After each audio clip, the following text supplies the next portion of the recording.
When exiled Grand Master of the Jedi Order Luke Skywalker discussed the downfall of the Jedi Order with Rey, he mentions the rise of Darth Sidious.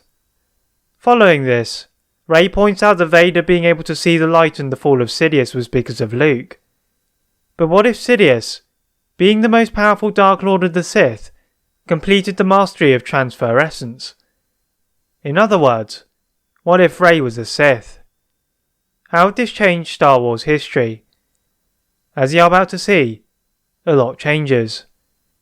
As Palpatine's spirit descended into the void, the rebels believed that the Empire's fall was imminent. So it seemed, with the fall of Endor and the loss of the Emperor's unshakable will. Palpatine and the other Sith Lord spirits, however, had other ideas. Much to Palpatine's disgust, the Sith Lords ask him to be patient, and to not return to one of his clones on the planet of Biss. Eventually, 2 decades after the Battle of Yavin, they find a young girl on the sandy planet of Jakku. Whereas the previous clones of Palpatine disintegrated from the power of the dark side, as well as the complacency of his personal physician, this Force-sensitive named Rey would be able to cope with the power. Now imbued with a natural affinity for the dark side, Rey was able to train herself to harness Palpatine's spirit, with her job as a scavenger merely being an afterthought, as she began to negotiate with crime syndicates. Here, she would acquire further knowledge through Sidious's hidden manuscripts and holocrons, become aware of the rise of the First Order, as well as the disappearance of Luke Skywalker. Rey had a natural curiosity towards Luke, as she believed him to be the one who had resulted in the downfall of the Sith, and with a nudge from Palpatine, wished to eliminate him.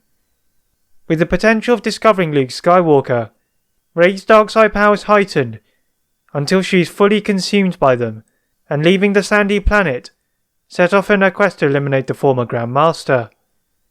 Making her way out in a smuggler's vessel, she gets a warning from the Force, and immediately she changes course, and now heads for the planet of Yavin 4.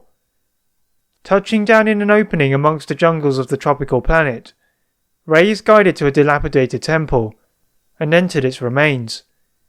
Finding her way to the lowest levels, she sees an array of disused starfighters and other vehicles. These would be key assets, although she did not quite know for what.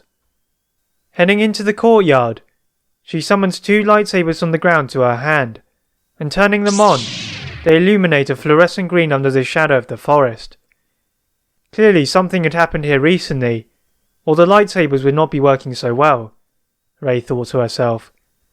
Searching the other levels, she does not find anything of significance, other than the temple belonging to Luke Skywalker and the Rebel Alliance.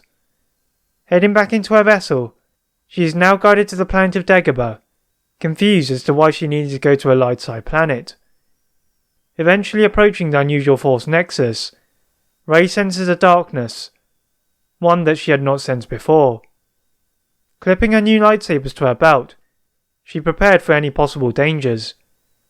Landing in a discreet alcove, Rey carefully navigated her way through the foliage, before sensing the darkness creep closer. Suddenly, a cross-guarded lightsaber lashed wildly towards her, as she ignited her 2 blades. A young man she had never seen before attacked her with vigour, but she could tell he was unrefined in his technique. Using a mastery imbued through her by Sidious, she easily disarmed him, before she could hear a voice calling from close by. Momentarily distracted, the man force pushes Rey into his large opening, before she is met by a tall and intimidating figure, appearing to have a strong mastery with the Force. Standing over her, Rey's inner dark side flashes, but she remains patient. The man introduces himself as Snoke, and the young man as Kylo Ren. Like everyone during the reign of Palpatine, Rey knew they would serve well as a means to an end. Snoke begins to interrogate Rey on her background, with the Force guiding her every step of the way, as Snoke is left confused. He may have been knowledgeable, but he was not the true Lord of the Sith. That title would always remain in the hands of Darth Sidious, now Rey. That is it for part 1 of What If Rey Was a Sith. If you'd like to see a part 2, please like this video and subscribe for more tips, and as always, leave a comment on what if you'd like to see next. Thank you very much for watching, and see you next time.